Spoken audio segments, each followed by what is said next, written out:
Welcome to New Life Live, the premier place to receive free advice from Christian psychologists and counselors for the mental, emotional, relational, and spiritual challenges you face.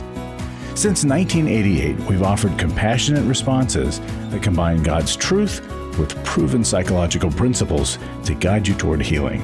Our phone lines are open. Call us now at 1-800-229-3000.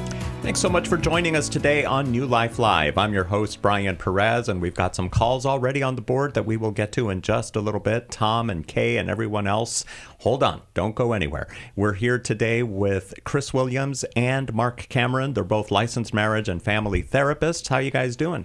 Doing well. Doing well. Happy Glad to be that. here. Yes. Marc, what's on your mind as we begin today's program? Okay, today I want to talk about waiting and delaying gratification. And I want to talk about what's come to be known as the Stanford marshmallow experiment, which first it happened in 1970. And so the Stanford researchers, they were assessing the ability to delay gratification for preschoolers, so kids between the age of 3 and 5 years old. Mm-hmm. And so what they did is they led the children individually into a room, the researcher did. There was no distractions in the room. It was just a table and a chair. And in front of the kid, they put a solitary marshmallow. And they said to the kid, okay, you can eat this marshmallow now, but I'm going to be back in 15 minutes. And if you can wait, I'm going to give you a second marshmallow. So they waited and they watched these kids to see what they would do. Of course, 15 minutes for a 3-year-old or a 4-year-old just feels like an eternity. Now, and some of them could do it, and some of them couldn't do it. But the ones who could do it, they videoed them, so you watch what they did. They sang songs to themselves. They covered their eyes so they couldn't see it. They invented games with their hands and their feet. They talked themselves through it. And then when the researcher got back, they got their second marshmallow. Now, these researchers checked in with these kids. They followed them several years later, and they found out that the kids who were able to delay gratification and get the second marshmallow, they had high SAT scores, they had lower levels of substance abuse, they had lower likelihood of obesity, better responses to stress, better social skills, and a whole lot of other life measures. Now, the test has been recreated many times, and there's some mixed results to the reliability of all of the life measures.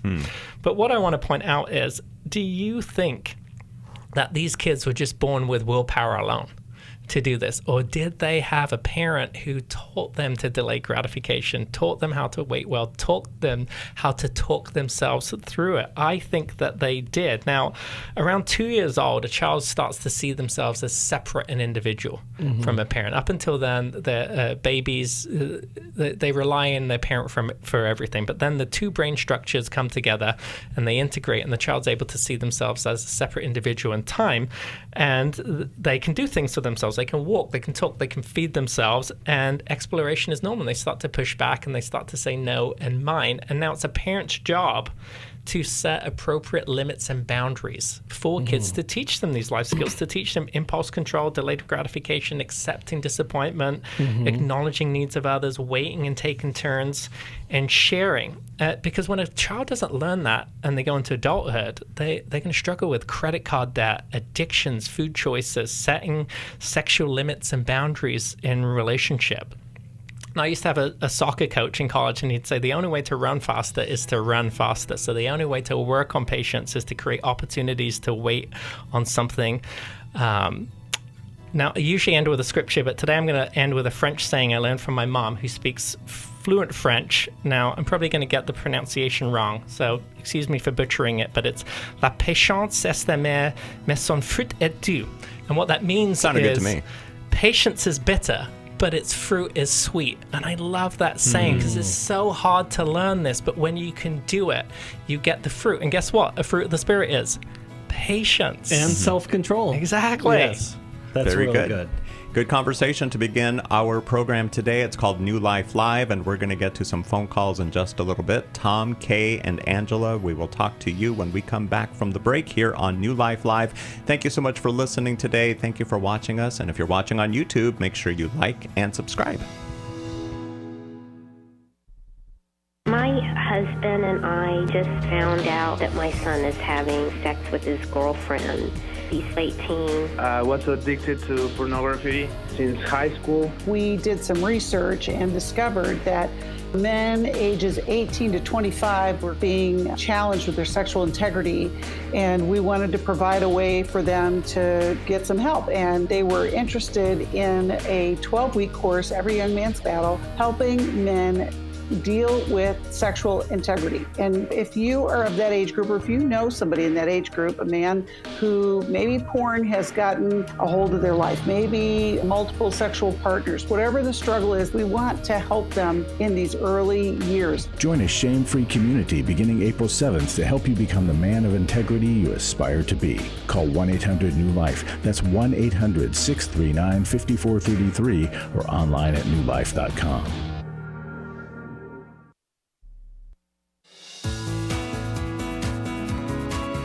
To find out more information about New Life or to order any of the resources mentioned on today's program, call 1-800-NEW-LIFE. Now back to New Life Live.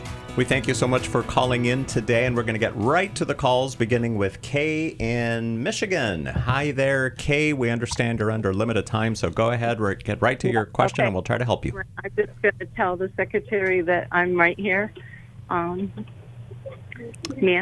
I'm Kay. Hi, Kay. And I'm just going to talk to this person. Thank you. Go ahead, Kay. What is it that you wanted to ask us today? Thank you. I'm sorry. Just stepped in to let the doctors know that I was here. Anyway, the question for me is my brother just died of bone cancer, and he was my number one out of the siblings, as I was his number one. And we encouraged one another. And we were the workers of the five all through our lives because we were the two oldest. Mm-hmm. And my parents just passed away year of COVID, not of COVID, but dementia, and Dad's cancer came back after it was dormant. Okay. So my question to you is, my mom got my sisters inviting me to things, and I've been homeless over the years. I've had money over the years, whatever. But invite me to things that involve my sons or whatever you're doing. And if I can't afford to go, at least include me, you know? And my sons have always called the middle sister that was a POA, which I had no problem with that or whatever. But she's the lazy one, does not do any physical work. Okay. And the other sister just moved from D.C. to Grand Rapids, where my POA son is. But they say they don't play my sons and my family members against me, but they do. Okay. And you know, like, and I'm a counselor also, but right now I've been ill the last 9 months, and they've been calling and checking on me, just like I've been giving them tips on their health issues. Okay. And, you know, what to do. But now my sister is complaining that she had a horrible childhood, you know, and I know everybody has a different way of dealing with death, because she did something at the time of my dad's death that was very inappropriate. Anyway, and she's in job coaching for the government, okay? So she understands my background and my master's in guidance and counseling and all that, but they don't see me in my career life because I was older. You know what I'm saying? So how is it that we can help you today, though? So I need to know, how do I confront my sisters again? One just came back from Florida, the one that was from Grand Rapids. So Kay, what would you be confronting them about? Why I'm not included? Why could I not go to my dad's preparation at the funeral home when we were all in the garage cleaning and doing our so you're feeling left out on some real critical events. Oh yeah. Okay. And Mom had gotten them back on the page to asking. Okay. And now that Mom's gone, it's back to digs. I see stuff on Facebook, and I learn things and I talk to my sons most all the time, and yet. But the experience of being left out or excluded, that's really painful, right? Oh yeah, big time. And then after all my ex put me through for the years, and everything, where were they at the courthouse? You know? Yeah, they weren't. They weren't there to support you. Yeah, so you have. So okay, let us jump in and help you. Okay. Sure. So Thank you. Yeah, absolutely. There's a lot of exclusion that you've experienced, and then with the health issues that I've had the last 9 months, it's just been one thing after another, and I'm getting through it. But I'm one that I want to do my own chores on my own, and so I hired chore people again, and I've done that in the past when I had a minor surgery or major surgery, if I couldn't do something, or a friend. So, but they're being critical of things or accusing me of taking something, and my sister in Grand Rapids took pictures after the estate sale, said she wanted to make a niece and nephew picture, whatever. But they're my pictures. Kay, let me take them off the van. I know. I'm so sorry to interrupt, but because I want to be able to help you, because I can hear in your stories that there are endless incidences where you have felt hurt and betrayed by your family, especially your siblings. And so what we want to be able to do is really help you connect with them, and most importantly, connect with yourself and your pain as you're going and navigating through this. And so, Kay, what would you say is, if they were here, if your siblings were here, they would say, hey, our biggest struggle with Kay is what? It's not the negativity, but they're making me feel, after I finally, through Ken, got my self-esteem up and everything, they finally, realized that I was doing my own thing and going on vacation and not telling them.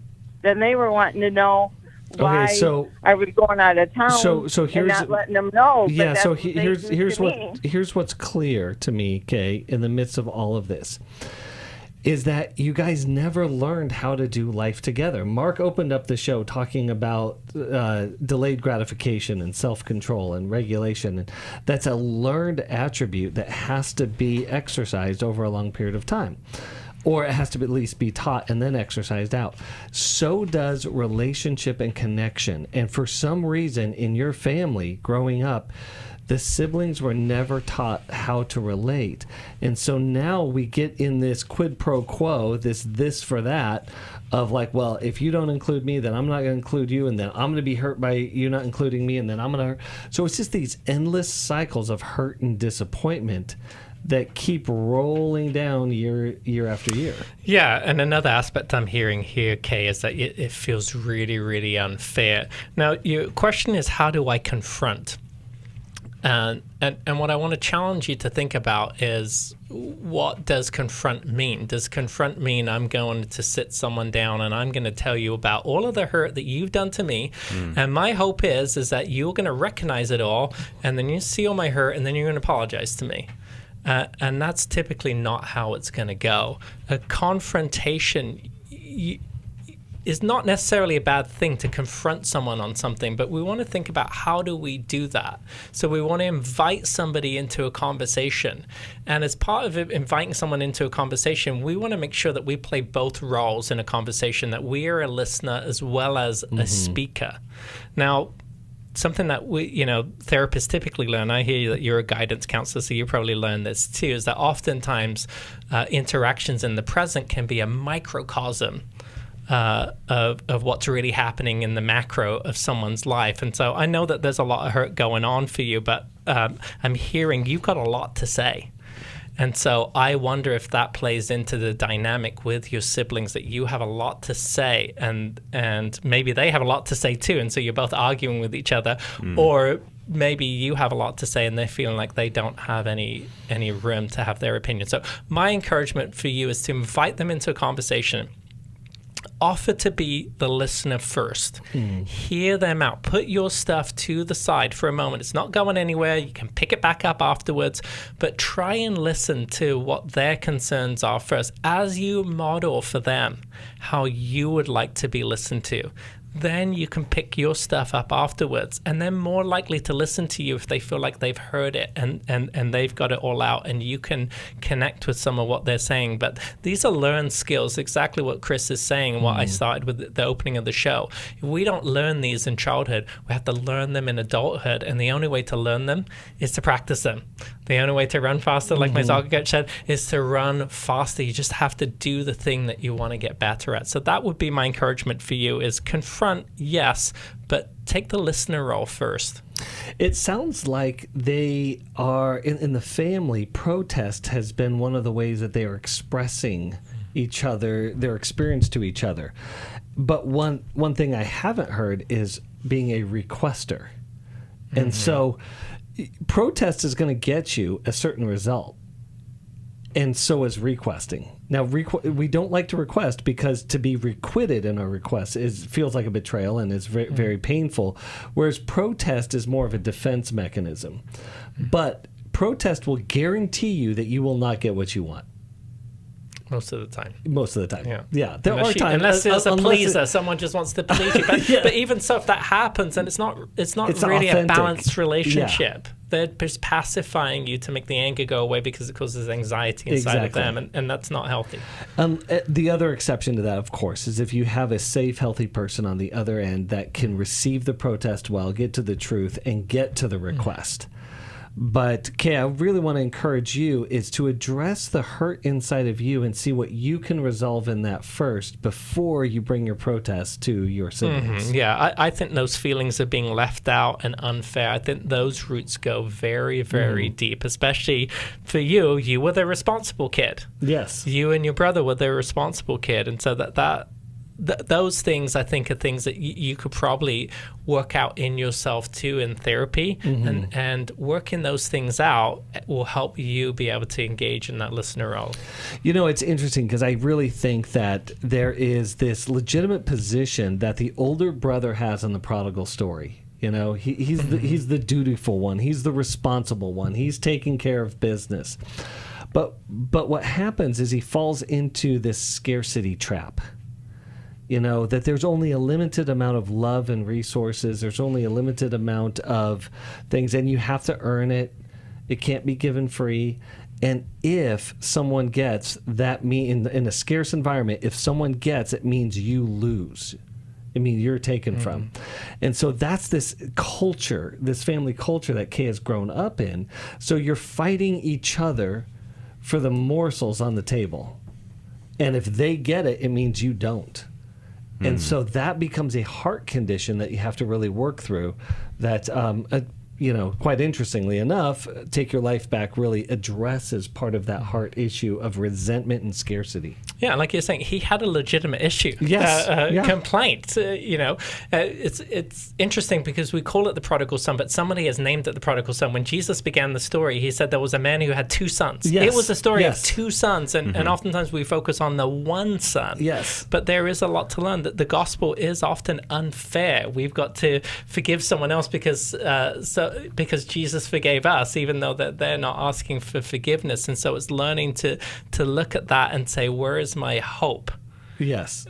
Is it in stuff? That's good. That's really good. Is it in fairness? Yeah. Or is there grace here? And can I create more relational abundance? And if I could just say one more thing on the fairness thing. If we look at human history, how well have human beings done fairness? Not well. I think for all of us, yes, there's things that are unfair and unjust in the world, but I think we need a lot more humility around what's fair and what's unfair, because, man, we've gotten that wrong more oftentimes than we've gotten it right. And you know what? I used to say this to my kids. life is unfair, because kids often say that. But I would say I'm glad life is unfair, because that means I get to receive grace. Oh, that's so good. There's a song by a Christian band called Reliant K, and they say the beauty of grace is that life's not fair. Yes. And that's the beauty of it. And so it can be hard to put down our grievances that feel so legitimate for us to say, okay, I can be right or I can do good. And oftentimes those two things are not the same in this situation. So which one do I want to do? Yeah. Do I want to be right, or do I want to do good and build this relationship? So good, Mark. And it's hard. Yeah. Kay, stay on the line. We want to send you a couple of tip sheets that might help you. One is called How to Heal from Estrangement. We've also got 10 tips for healing broken families. And Chris mentioned the book Take Your Life Back. We will send you a copy of that as well. And we've got a Take Your Life online course that begins April 7th. You should sign up for that. You can get all the details at newlife.com or by calling us at 1-800-NEW-LIFE. Thank you so much for calling in today, Kay. Tom and Angela, you are coming up. Thank you so much for listening to New Life Live, and thank you for watching us as well. We'll be right back. Restore gave me strength. It gave me more belief in my faith. I met up with a group of women that are going through things that they had no control over. If you've been affected by betrayal, an emotional or physical affair, or pornography, the Restore Intensive will equip you with support and tools to help you through. When two people want to do their part, we can be restored. But if they don't, we can still be restored. We are not stuck because someone else made a decision. That God lets us weigh in on how we want to walk out our lives. Our wellness does not hinge on another person's decision. The Restore Intensive is coming to Dallas, Texas, May 2nd through the 4th. Register online at newlife.com or call 1-800-NEW-LIFE and use the discount code NLL to save $50. I had a great experience at Restore. 1-800-NEW-LIFE and the discount code NLL. I was sort of vaguely familiar that the 12 steps had some origination in the Bible. I found Life Recovery, and one of the things I liked so much was that it had such a broad appeal. It wasn't limited to just alcohol or drugs, that it was addressing a wide range of problems. At New Life, we believe everyone can benefit from a life recovery experience. There are life recovery groups all over the country. They take place online, in conference calls, and in person. And if there isn't one in your area, we can help you start one. We have startup materials, leaders' guides, CDs, Bibles, and more, all with discounts available for groups. Call us at 1-800-NEW-LIFE and ask for Terry Ward. The 12 steps have long been a great help to people in recovery because much of the 12 steps' power comes from the fact that they capture principles clearly revealed in the Bible. The 12 steps is really a pattern for all of us as Christians. Call 1-800-NEW-LIFE. That's 1-800-639-5433.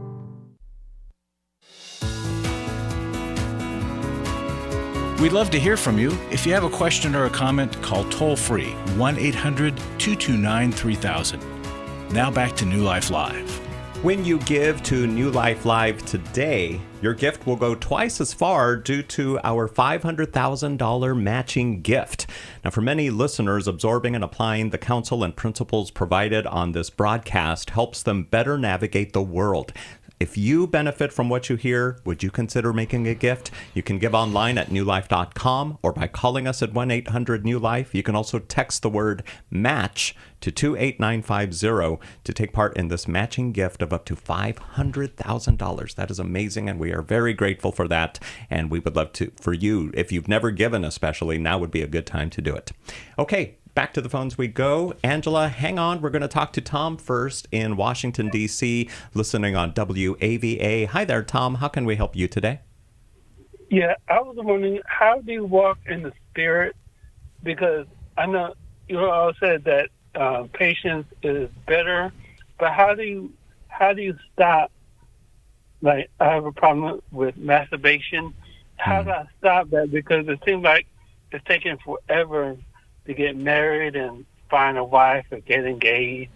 I mean, how do you do that? I know I'm supposed to pray and go to church, but it seems like the body just constantly just wants to have sex. But the spirit is willing, but the flesh is weak.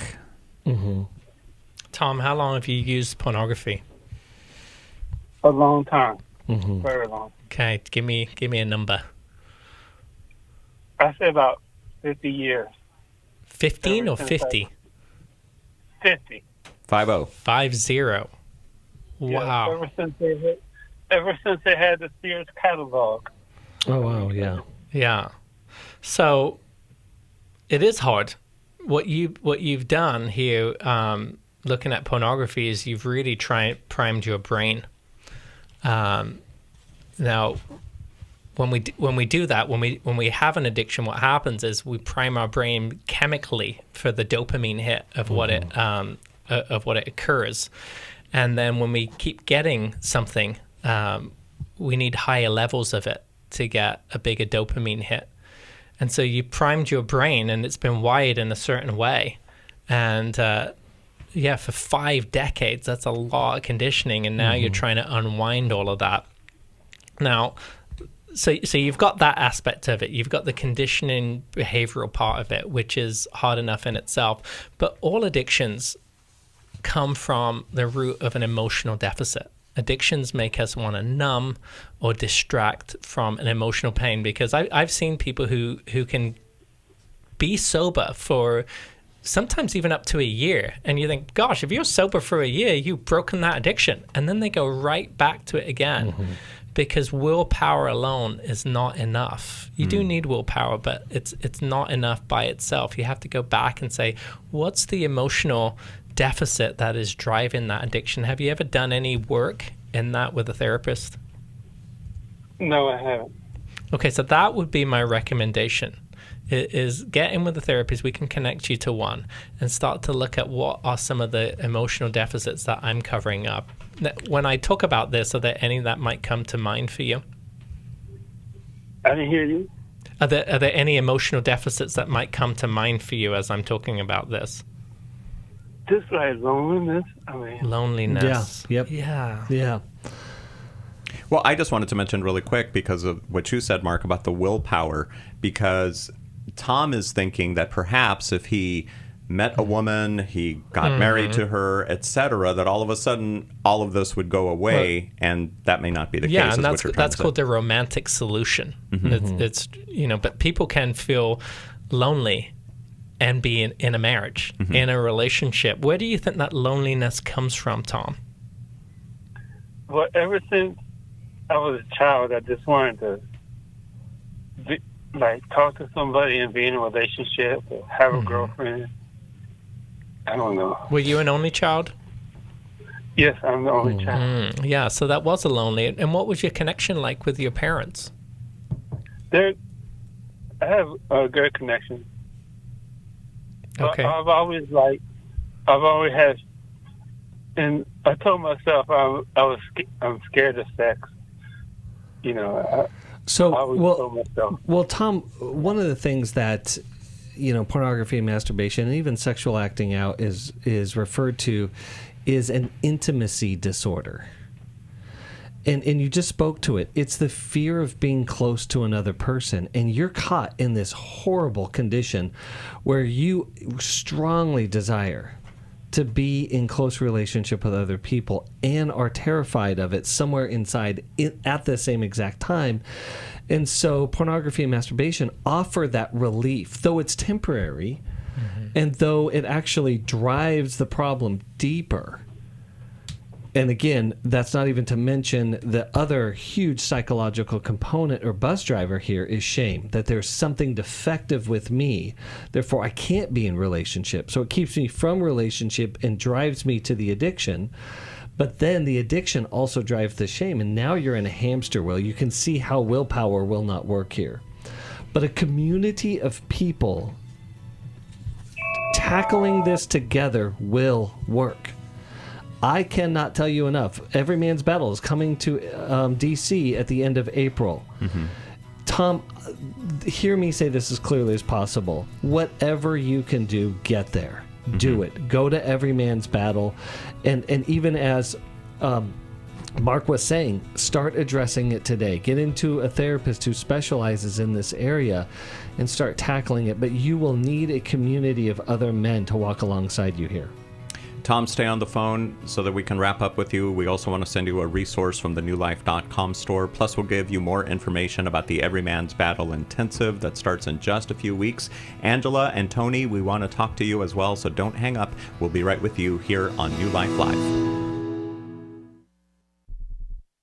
Hello, everybody. It's Becky Brown, and I just want to encourage you to be part of our spring match. It's like planting seeds in the lives of so many people. Every gift that you give to the match will be doubled up until $500,000. Isn't that amazing to think about all the lives that God can touch through your generosity and through this matching gift campaign? I know you want to be part of this match, and you can do that by calling 1-800-NEW-LIFE. You can go to newlife.com/donate. You can also text the word match to 28950. I can't wait to see what God's going to do through your generosity. It will make a difference in the lives of so many people. Thank you in advance. To give to the match, text the word match to 28950, or you can go online at newlife.com, or you can always call us 1-800-NEW-LIFE.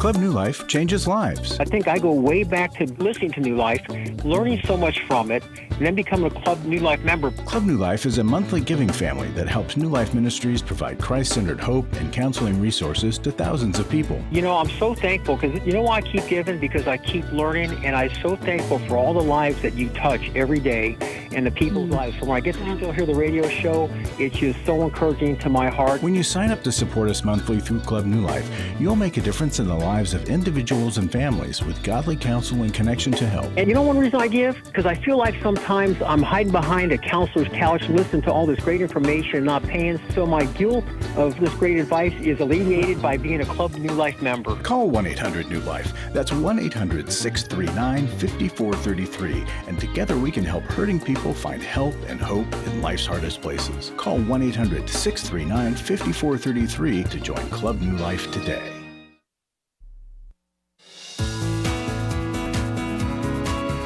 We're glad you joined us for New Life Live. To be a part of the program, call 1-800-229-3000. Now back to New Life Live. We were speaking with Tom a little bit ago, and Tom, I just want to let you know there are so many resources that we have available on our website, newlife.com, also the newlife.com store, that deal with this issue of sexual integrity. We want to send you a copy of the book, Every Man's Battle, but there are several other resources there at newlife.com that you can find. We've also got a podcast that you can subscribe and listen to. We drop new episodes every Monday, so you can look for that wherever you get your podcasts. It's called Every Man's Battle. And the Every Man's Battle Intensive is happening right around the corner from you, Tom, in Washington, D.C. That is April 25th, that whole weekend. You can get details about it on newlife.com or by calling 1-800-NEW-LIFE. So let's go back to the phones now, and here is Angela, who's listening to us in Philadelphia. Hey, Angela, it says here that you downloaded the New Life app. Thank you for doing that, and thank you for calling in today.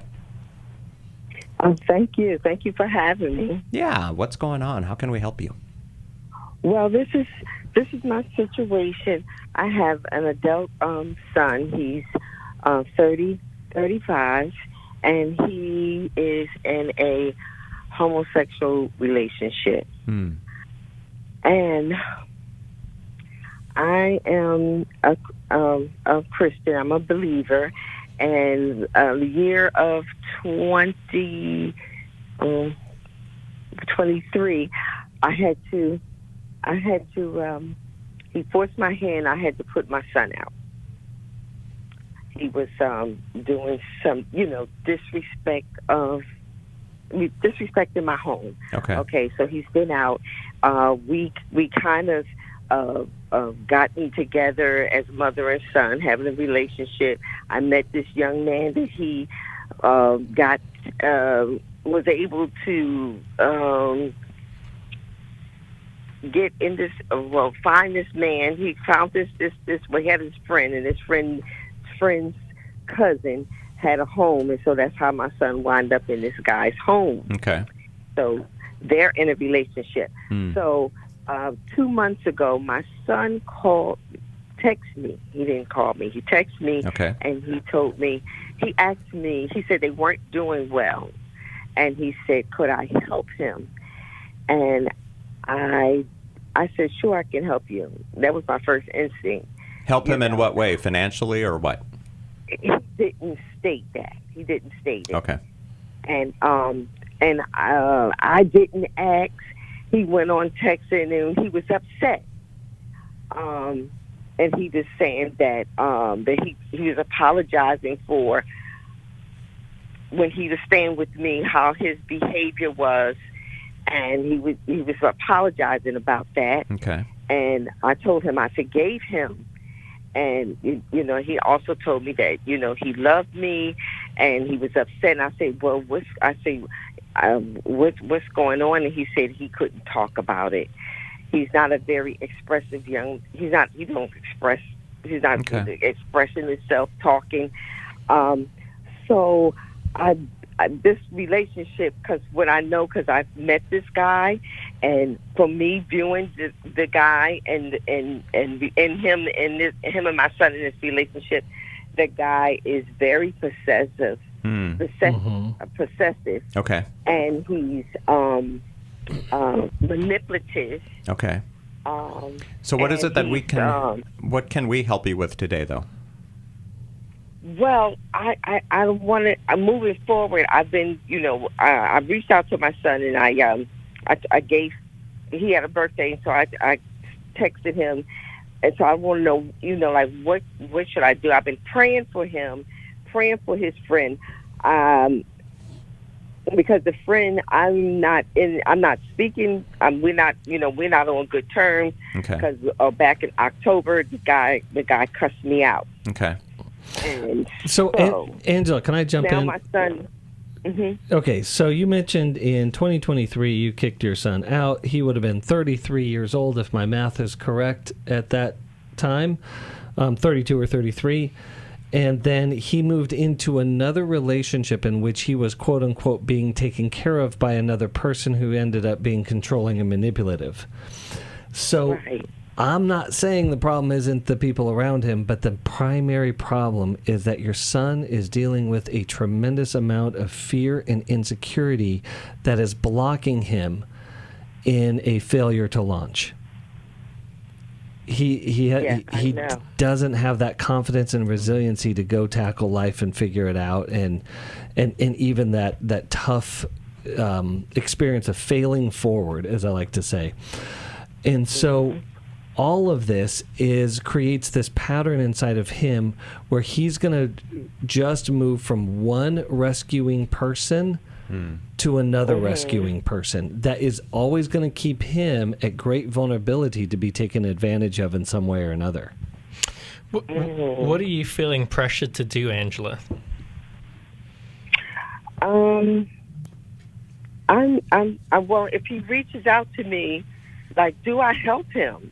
How do I help him? That's a good question. He is afraid. He is fearful, and I feel like he's feeling stuck. Yes. And that person is, I believe that person is, I believe at times, if he has a rage, the guy, and that he's, I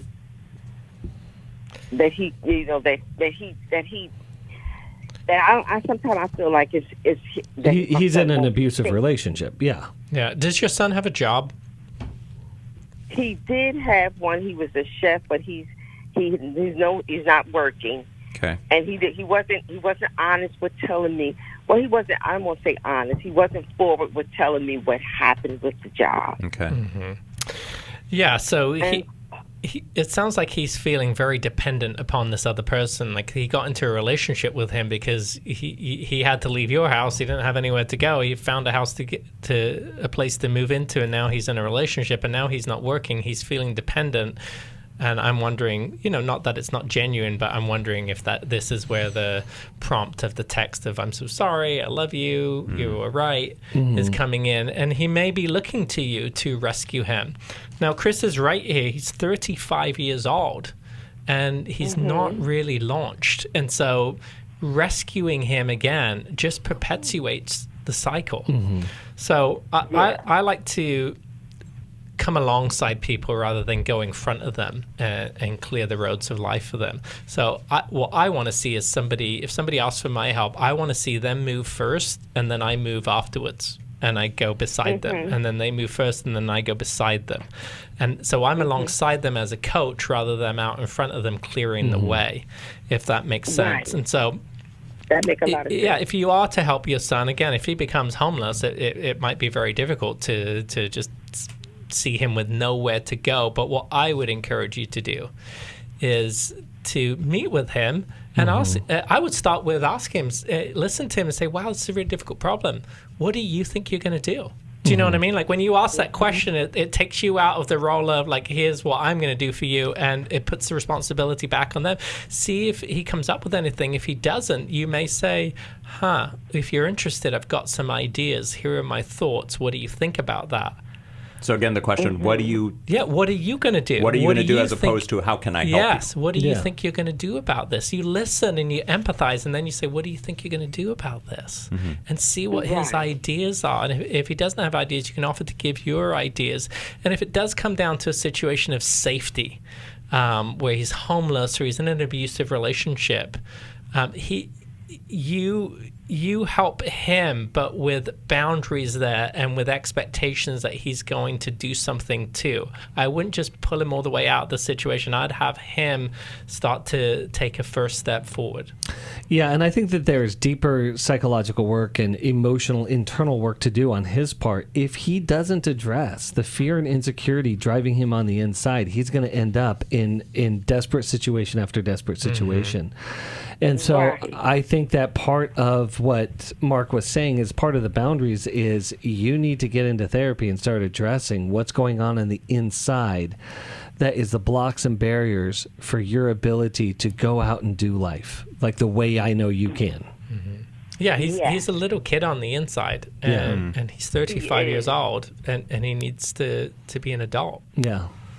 Is his father in his life? No, his father is not. Okay. In his, he's not.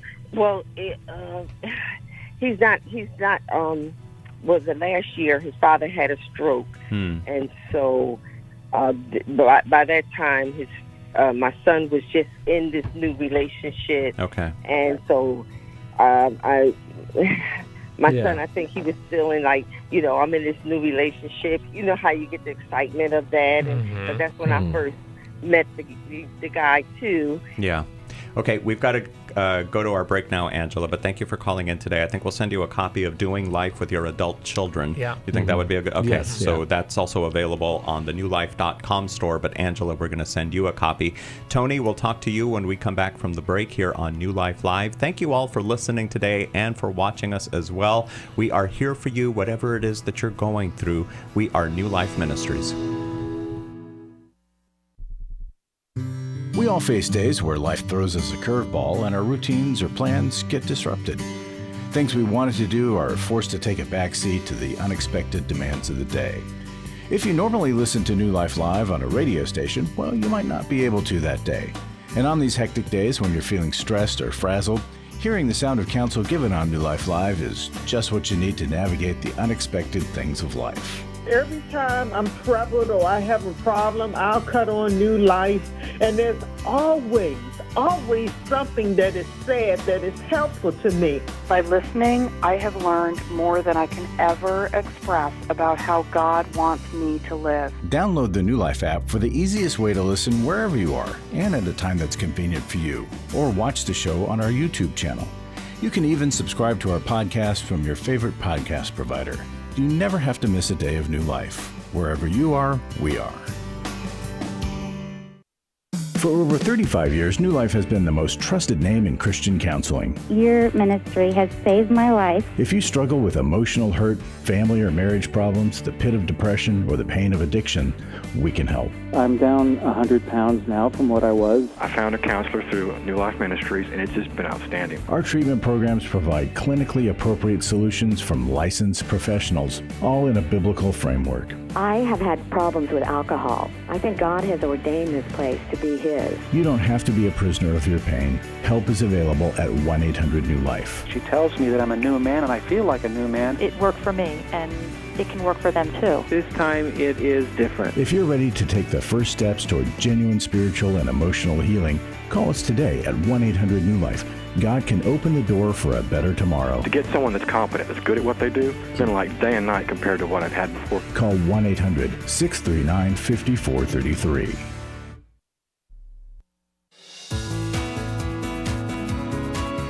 To find out more information about New Life or to order any of the resources mentioned on today's program, call 1-800-NEW-LIFE.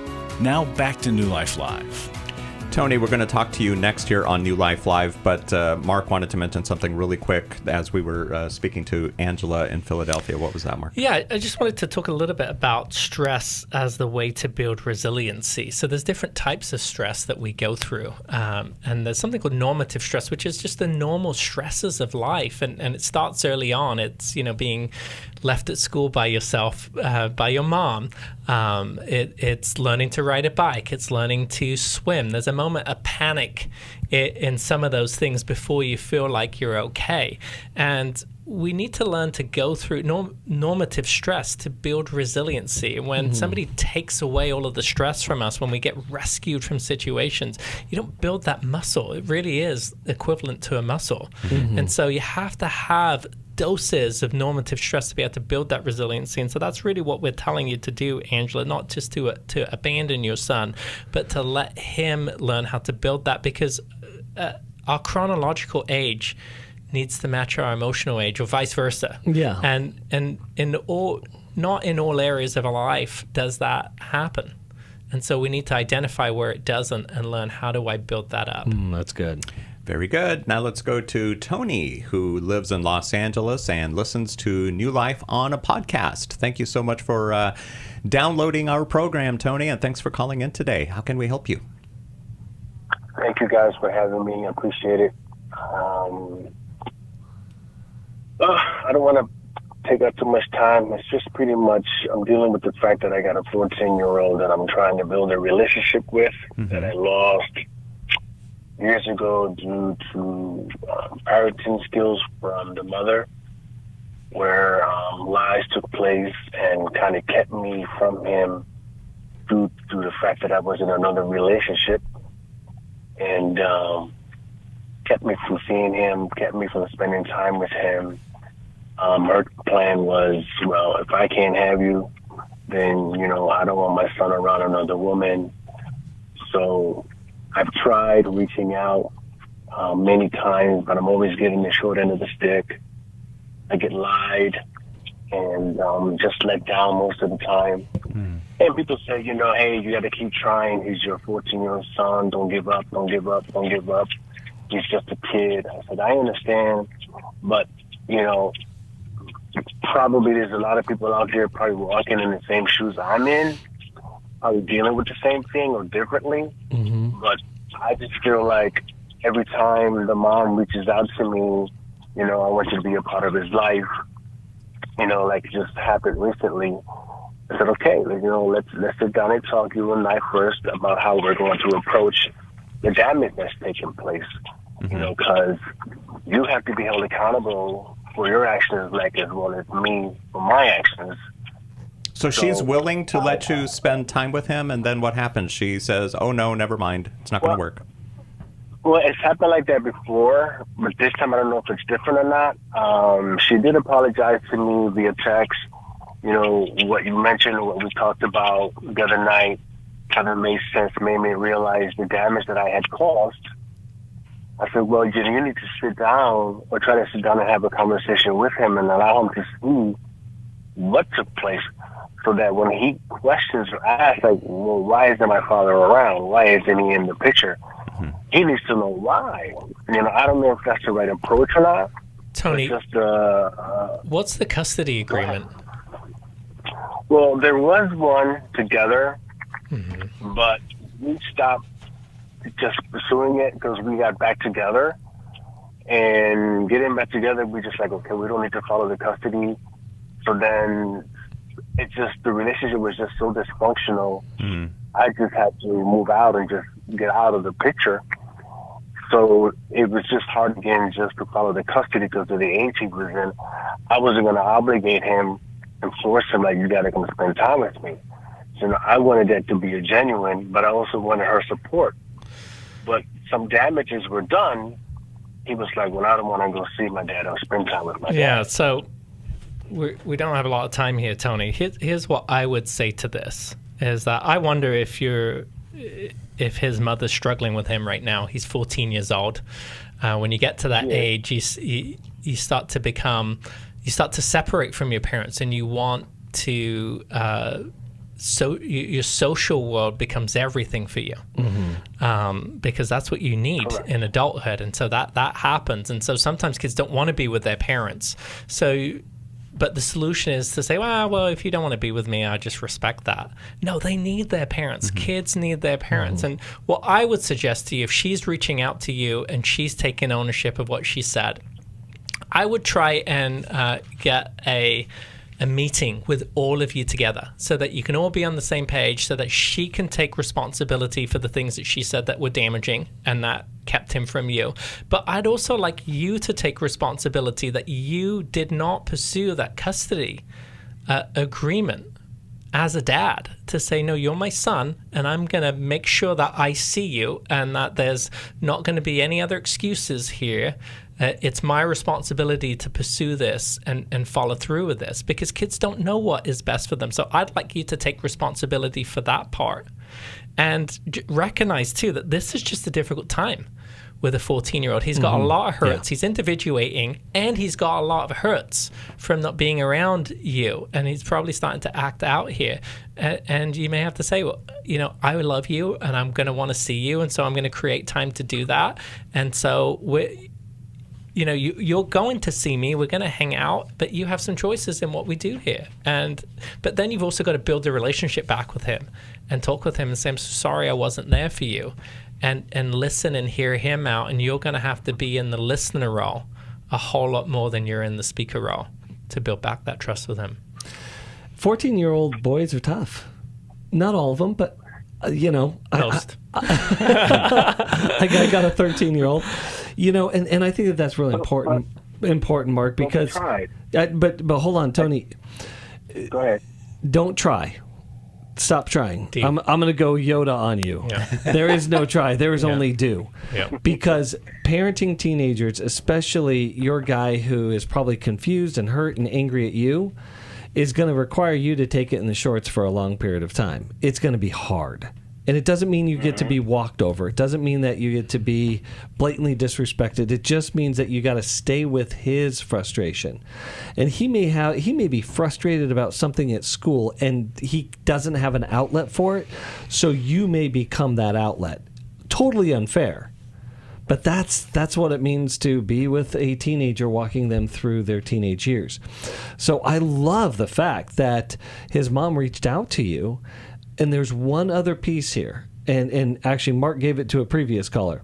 You need to get your relationship with her out of the way of your relationship with him, meaning that there's some resentment you have towards her that's interfering your relationship with him.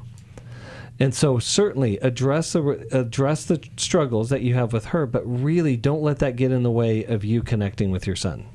Yeah, they're separate. So don't blame her for the poor relationship with him. Just take responsibility for your part. If he's angry, underneath the anger is pain. Yeah. And it's probably legitimate pain. And so, but what kids do, especially as teenagers, when they roll their eyes, when they push us away, it triggers our rejection wounds. Yes. And so we need to learn to see, what is that triggering in me, and how can I address that? Because I'm the parent, they're the child. A parent shouldn't have a child validate them. It happens the other way around. Okay? So pursue your son. Yeah. Any resources that we could recommend? How We Love Our Kids. How We Love Our Kids. Yes. Yeah. Great book. In fact, look, I have my copy You have right it. here. I just finished reading this. This is such a good book. You're going to love it, Tony. We're going to send it out to you. It's called How We Love Our Kids. It's available on the newlife.com store. We are out of time for today. Thank you all for listening and for watching and for participating by calling in. We'll do it again tomorrow. God bless you guys. Thank you for everything. Thank you for watching us on YouTube and liking and subscribing and clicking on that little bell icon. We'll talk to you next time. Thanks for listening. We hope this program has helped you by giving you insights for handling the challenges you face in your life. We want you to know that we're here for you, but you also need to know that New Life Live is a listener-supported ministry. To make your donation or to get any of the resources mentioned on today's program, call 1-800-NEW-LIFE. That's 1-800-639-5433 or online at newlife.com. Please join us again tomorrow for New Life Live. Thanks for watching today. We love helping people. I hope you sense that. And we know that there's always hope if you find the right resource. Now, if something we've said to somebody else applies to you, that's fantastic. That's what we're hoping for. But also, if you want to join us directly, you can call 1-800-229-3000 between 1 and 3 Eastern Time, Monday, Tuesday, and Wednesdays. Those are the best times to get through. And while you're here on YouTube, check out these other videos that we've done to help people see where they could grow or a different path to take. And if you do that, would you give us a thumbs up on the video? And please subscribe to this channel. There are many ways that we can help you outside of the radio program, and it's very hard for some to pick up a phone and dial 1-800-NEW-LIFE. But when you do, we put you in touch with somebody who cares about you, knows all the resources out there, and they're going to find the best for you. There is no reason to struggle alone. I hope to see you tomorrow. Hope you'll invite somebody else to come and join that maybe needs just a little bit of help along the way. I'll see you next time.